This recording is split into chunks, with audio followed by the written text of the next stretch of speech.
Welcome to ഇമ്പൾ. So നമ്മൾ നോക്കാൻ പോകുന്നത് CVSന്റെ പാർട്ട് 2 ആണ്. സോ ഇവിടെ പഠിക്കാൻ പോകുന്നത് അഞ്ജൈന പെക്ടോറിസ് ആൻഡ് മയോകാർഡിയൽ ഇൻഫാക്ഷൻ ആണ്.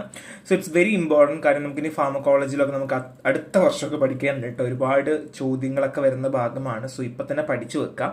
സോ ബേസിക്കലി ഞാൻ ഇപ്പോഴും പറയുന്നു, ബ്ലഡ് ഹാർട്ട് ഇത് തന്നെയാണ് നമ്മുടെ CVS ഏകദേശം ഉള്ളത് കേട്ടോ. ഇനി എന്താണ് അഞ്ജൈന പെക്ടോറിസ്? സോ അഞ്ജൈന പെക്ടോറിസ്, അഞ്ജന എന്ന് പറഞ്ഞു കളയരുത്, ഭയങ്കര അടിപൊളി നെയിം അല്ല അഞ്ജന എന്ന് പറയരുത്. സോ അഞ്ജൈന പെക്ടോറിസ് എന്ന് പറഞ്ഞാൽ ചെസ്റ്റ് പെയിൻ ആണ്.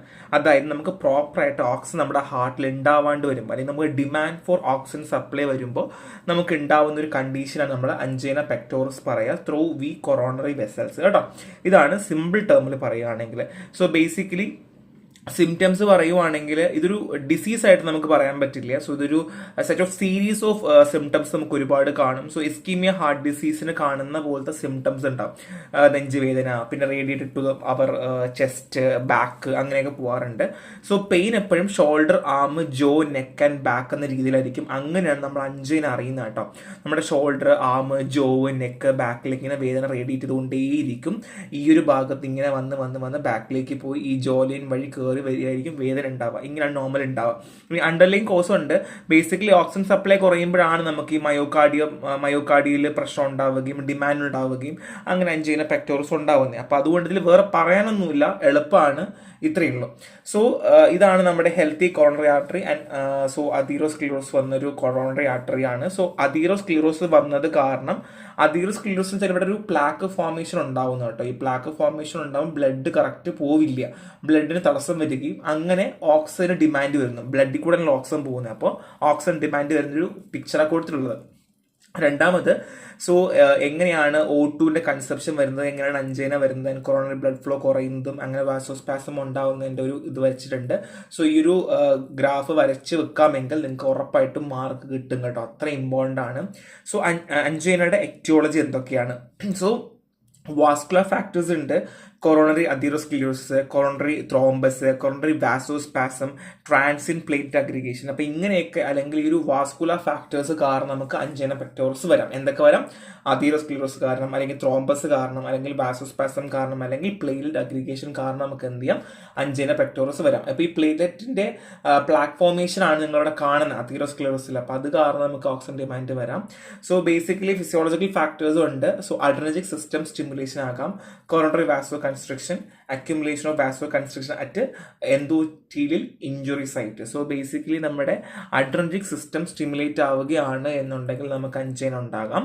പിന്നെ കൊറോണറി വാസോ കൺസ്ട്രക്ഷൻ ഉണ്ടാവുകയാണെങ്കിൽ, വാസോ കൺസ്ട്രക്ഷൻ ആണ്, ഡൈലേഷൻ അല്ല, വികസിക്കുപോലെ ചുരുങ്ങുകയാണ് ചെയ്യുന്നത്. പിന്നെ vasoconstriction, accumulation of vasoconstriction at endothelial injury site. So എൻഡോത്തീലിൽ ഉണ്ടാവുന്ന ഇഞ്ചുറി സൈറ്റ്സ് ഉണ്ടാവുമല്ലോ, അവിടെയുള്ള വാസോ കൺസ്ട്രക്ഷൻ കാരണം എന്ത് ചെയ്യും? അഞ്ജൈന ഉണ്ടാകാം എന്നുള്ളതാണ്.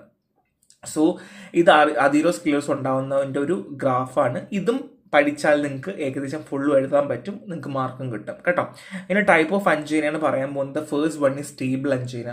സോ സ്റ്റേബിൾ അഞ്ജൈന എന്ന് പറയുന്നത് ഈ അതീറോസ്ക്ലീറോസിന്റെ പ്ലാക്ക് ഒക്കെ ഫോം ചെയ്യില്ലേ, അങ്ങനെയാണ് നമുക്ക് ഈ സ്റ്റേബിൾ അഞ്ജൈന ഉണ്ടാവുന്നത്.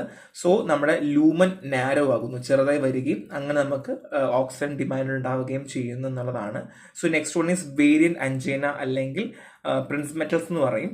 So basically transient vasospasm of coronary artery കാരണമാണ് ഈ അഞ്ജൈന ഉണ്ടാവുന്നത്. ഒന്നും കൂടെ പറയാം, transient vasospasm of coronary artery കാരണമാണ് എന്തുണ്ടാവുന്ന വേരിയന്റ് അഞ്ജൈന ഉണ്ടാവുന്നത്. അറ്റാക്ക് നമ്മൾ ഉറങ്ങിക്കിടക്കുമ്പോഴാണ് ഉണ്ടാവുക, അൺപ്രഡിക്റ്റബിൾ ആണ്, നമുക്കൊന്നും പറയാൻ പറ്റില്ല, വന്നാൽ വന്നു പോയാൽ പോയി, അതുപോലെയാണ് വേരിയന്റ് അഞ്ജൈന ഉണ്ടാവുക. സോ നെക്സ്റ്റ് ഇസ് അൺസ്റ്റേബിൾ അഞ്ജൈനയാണ്. സോ ഇവിടെ നമ്മുടെ അതീറോസ്ക്ലീറോസിന്റെ പ്ലാക്ക് ഇല്ലേ, ആ ബ്ലഡ് വെസലിൽ വരുന്ന പ്ലാക്ക് ഇല്ലേ, ആ പ്ലാക്ക് പൊട്ടിപ്പോവുക അല്ലെങ്കിൽ റപ്ചർ ആവുന്നത് കാരണം വാസോസ്പാസം ഉണ്ടാവുകയും അങ്ങനെ ബ്ലഡ് ഫ്ലോ കുറയുകയും അങ്ങനെ പ്ലാക്കും വാസോ കൺസ്ട്രക്ഷൻ കാരണവും നമുക്ക് എന്ത് ചെയ്യുന്നു? ഡിമാൻഡ് ഉണ്ടാവുകയും അഞ്ജൈന ഉണ്ടാവുകയും ചെയ്യുന്നു. അപ്പോൾ ഒന്നും കൂടെ പറയാം, ഫേസ്റ്റ് വൺ ഈ സ്റ്റേബിൾ അഞ്ജൈന, അതീറോസ്ക്ലീറോട്ടിക് പ്ലാക്ക് ഉണ്ടാവുന്നു, അത് കാരണം. രണ്ട് വേരിയന്റ് അഞ്ജൈന ഞാൻ പറഞ്ഞു വാസോസ്പാസം ആണ്, ആൻഡ് അൺസ്റ്റേബിൾ അഞ്ജൈന പറഞ്ഞു റപ്ചറിങ് ഓഫ് അതീറോസ്ക്ലീറോട്ടിക് പ്ലാക്ക് ആണ്, അങ്ങനെ വാസോസ്പാസം ഉണ്ടാവുന്നു. അപ്പം മനസ്സിലായല്ലോ, എളുപ്പമാണ് അല്ലേ, സിമ്പിളാണ്.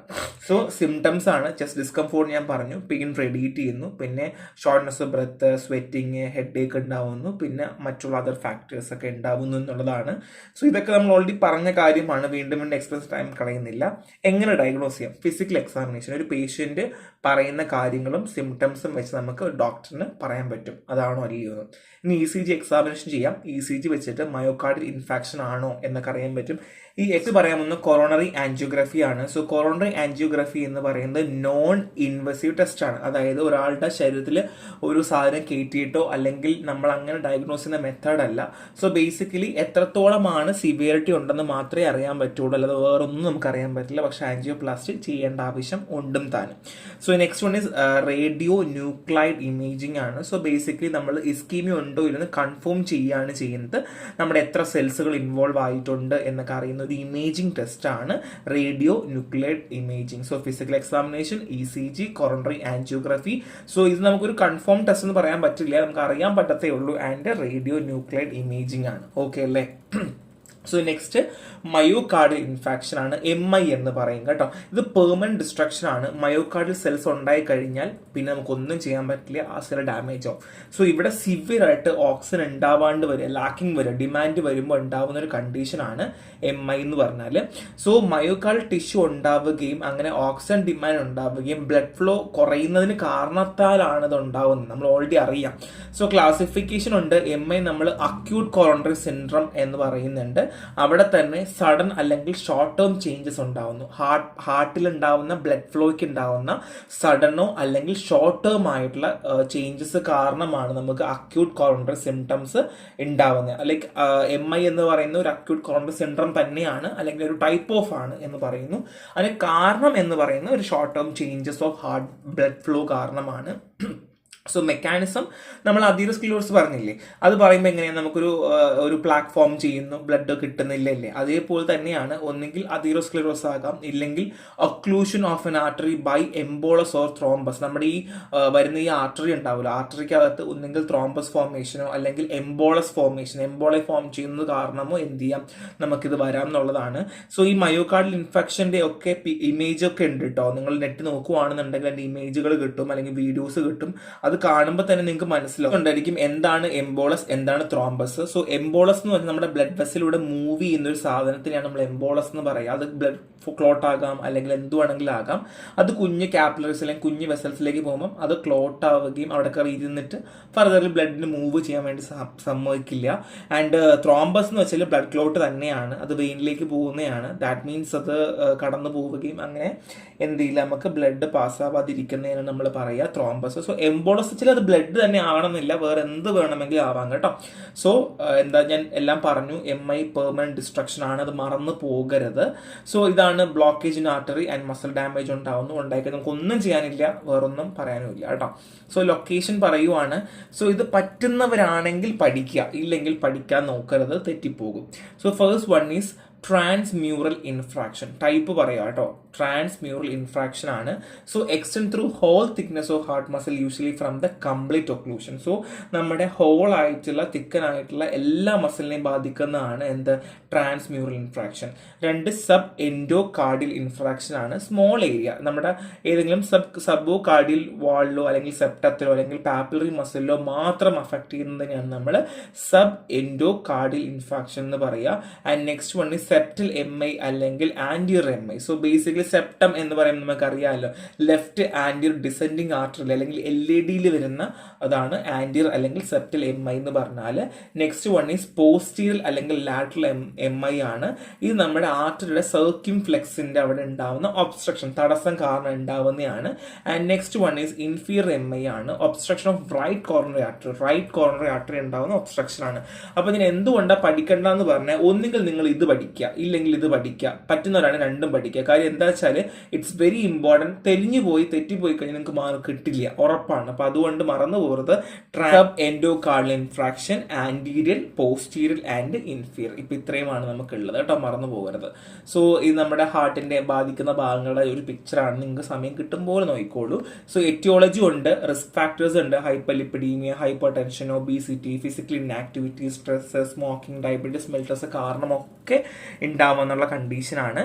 And non modified risk factor ഉണ്ട്. ഇപ്പം 40 വയസ്സ് കഴിഞ്ഞ ആൾക്കാർക്ക് മിക്കവാറും മയോകാർഡിയൽ ഇൻഫെക്ഷൻ കാണാറുണ്ട്. ഫാമിലി ഹിസ്റ്ററി ആകാം, ജെൻഡർ ആകാം. ആണുങ്ങളിലൊക്കെ പെട്ടെന്ന് കാണും. കാര്യം എന്തുകൊണ്ട് അവർ പുറത്ത് പോകുന്നു, ആഹാരം കഴിക്കുന്നു, അതുകൊണ്ട് എപ്പോഴും പറയാറുണ്ട്. സോ ഡയഗ്നോസിസ് ECG ചെയ്യുക എന്നുള്ളതാണ്. സോ നമ്മൾ ST സെഗ്മെന്റ്സ് എലിവേഷൻ നോക്കാറുണ്ട്, പിന്നെ T വേവ് ഇൻവേർഷൻ, പിന്നെ YDP Q വേവ് നോക്കാറുണ്ട്. സോ ഇത്രയൊന്നും ഫർദർലി പോകണ്ട, ജസ്റ്റ് ECG നോക്കുന്നുണ്ട്, ECG വഴി നമുക്ക് അറിയാൻ പറ്റും എന്നുള്ളത് മാത്രം എഴുതി വെച്ചാൽ മതി. അതിന് ബ്ലഡ് ടെസ്റ്റ് ചെയ്യാൻ പറ്റും. ഇത് ഇമ്പോർട്ടൻ്റ് ആണ്. നമ്മൾ എൻസൈംസോ പ്രോട്ടീനോ, നമുക്ക് ഈ MI ഉണ്ടാവാൻ കാരണമായ എൻസൈം പ്രോട്ടീൻ ഉണ്ട്. അതായത് ക്രിയാറ്റിൻ, ഫോസ്ഫോകൈനേസും പിന്നെ ട്രോഫൈനും ആൻഡ് മയോഗ്ലോബിനും ഉണ്ട്. അപ്പം ഇങ്ങനെയുള്ള എൻസൈംസും പ്രോട്ടീനും നമ്മളെ ബോഡിയിലുണ്ടെങ്കിൽ അത് നമുക്ക് എന്ത് ചെയ്യാം, നമ്മുടെ ഡാമേജ് സെൽസിനെ ഇൻഡിക്കേറ്റ് ചെയ്യുന്ന ഒരു ചെക്ക് പോയിന്റ് ആണ്. അത് വെച്ച് നമുക്ക് മയോകാർഡിയൽ ഇൻഫെക്ഷൻ അറിയാൻ പറ്റും.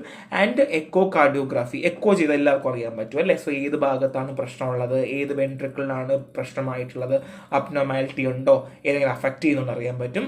അപ്പോൾ ഇതൊക്കെ പറഞ്ഞു ECG, ബ്ലഡ് ടെസ്റ്റ് ആൻഡ് എക്കോ കാർഡിയോഗ്രാഫ്. സോ ഇത് അതീറോസ്ക്ലീറോസ് ഉണ്ടാവുന്നതും ആൻഡ് പിന്നെ ഇസ്കീമിയ ലീഡ് ചെയ്യുന്നതും ആൻഡ് MI ഉണ്ടാവുന്നതിൻ്റെ ഗ്രാഫാണ്, നോക്കി വെച്ചോളാം. സോ അതീറോസ്ക്ലീറോസാണ് അടുത്ത് പറയാൻ പോകുന്നത്. സോ ഇത് പഠിച്ചു കഴിഞ്ഞാൽ നിങ്ങൾക്ക് ഏകദേശം ഐഡിയ കിട്ടും കേട്ടോ. സോ എന്താ അതീറോസ്ക്ലീറോസ്? സോ അതീറോസ്ക്ലീറോസ് വെച്ചാൽ നമുക്ക് നാരോയിങ് ആണ്, നമ്മളെ ബോഡിയിൽ ഉണ്ടാവുന്ന നാരോയിങ് ആണ്. നമ്മുടെ ബ്ലഡ് വെസൽസിൽ നാരോ ചെയ്തിട്ട് നമുക്ക് എന്തെങ്കിലും പ്ലാക്ക് ബിൽഡപ്പ് ചെയ്തുകൊണ്ട് നമുക്ക് പ്രോപ്പറായിട്ട് ബ്ലഡ് ഫ്ലോ ചെയ്യുന്നില്ല. പ്ലാക്കോ, ഫാറ്റോ, കൊളസ്ട്രോളോ, കാൽഷ്യമോ ആകാം എന്നുള്ളതാണ്. സോ കോൺസിക്വൻസ് എന്താ? സ്ട്രോക്ക് വരുന്നു, അറ്റാക്ക് വരുന്നു, തട്ടിപ്പോകുന്നു. ഇത് തന്നെയാണ് സംഭവം. എളുപ്പമാണ്, വേറൊന്നുമില്ല. നമുക്ക് പ്ലാക്ക് ഫോം ചെയ്യുന്നു എന്നുള്ളതാണ്. ഇത് കൂടുതലും ലൈഫ് സ്റ്റൈൽ ആയിരിക്കും കേട്ടോ. കൂടുതൽ ബീഫും ചിക്കനും ഒക്കെ കഴിക്കുന്ന ആൾക്കാരുണ്ടാവില്ല, അവരിലാണ് കൂടുതലും അതീറോസ്ക്ലീറോസ് ഉണ്ടാവുകയും പിന്നെ നമുക്ക് ഹാർട്ട് അടിച്ചു പോവുകയും ചെയ്യുന്നു. സോ സ്റ്റേജ് ഓഫ് അതീറോസ്ക്ലീറോസ് ആണ്. നോർമൽ ആർട്ടറി വാൾ ഉണ്ടായിരിക്കും. സോ നമുക്ക് normally smooth muscles, connective tissue, endothelial covering ആയിട്ടുള്ള ഒരു സ്മൂത്ത് അടിപൊളി വെസൽ ഉണ്ടായിരിക്കും. അവിടെ ഫാറ്റി സ്ട്രീക്ക് ഫോർമേഷൻ ഉണ്ടായിരിക്കും. അതായത് ഇവിടെ കോർണറി ആർട്ടറിൻ്റെ അവിടെ ഒരു കുറച്ച് യെല്ലോ ടിഞ്ച് പോലൊരു ബ്ലഡ് വെസൽ വാളിൽ നമുക്കൊരു ഫോർമേഷൻ ഉണ്ടാവും, ഒരു ഫാറ്റി സ്ട്രീക്ക് ഫോർമേഷൻ ഉണ്ടായിരിക്കും. നമ്മുടെ ഒരു 15 വയസ്സിലൊക്കെ നമുക്ക് ഉണ്ടാവുന്നതായിട്ട് ഏജ് ഓഫ് 15 ഉണ്ടാവുന്നതാണ്.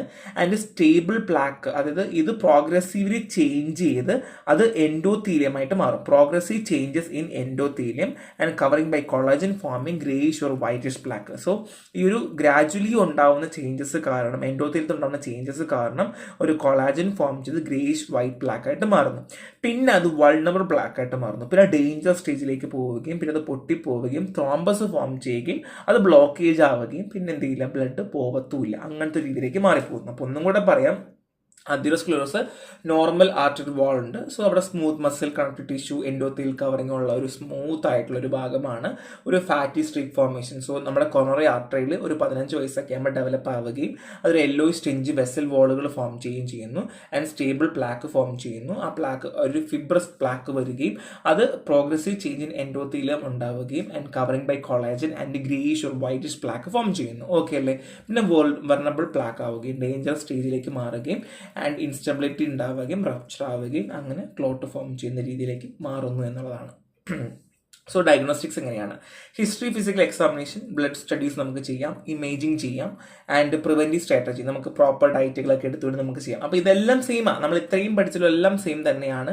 ഇത് നോർമൽ ബ്ലഡ് വെസൽ, ഇത് അതീറോസ്ക്ലീറോസ് ഉള്ള ബ്ലഡ് വെസൽ. കണ്ടോ ആ ഒരു പ്ലാക്ക് ഒക്കെ ഫോം ചെയ്ത് ഇങ്ങനെ കവർ ചെയ്തുണ്ടോ? അപ്പോൾ എത്രത്തോളം തടസ്സം ഉണ്ടെന്ന് നോക്കിയേ, ബ്ലഡ് പോവില്ല, അങ്ങനത്തെ ഒരു അവസ്ഥയിലേക്ക് മാറുകയാണ്.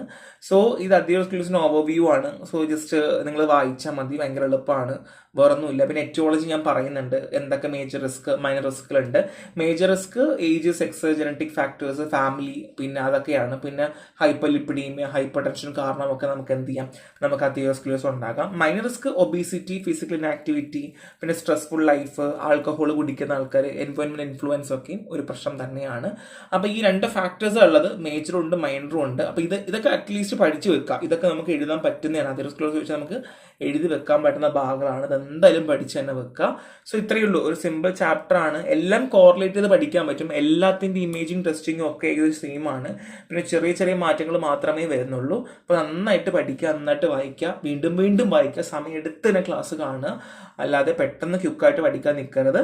അപ്പോൾ നെക്സ്റ്റ് ആണ്. Thank you.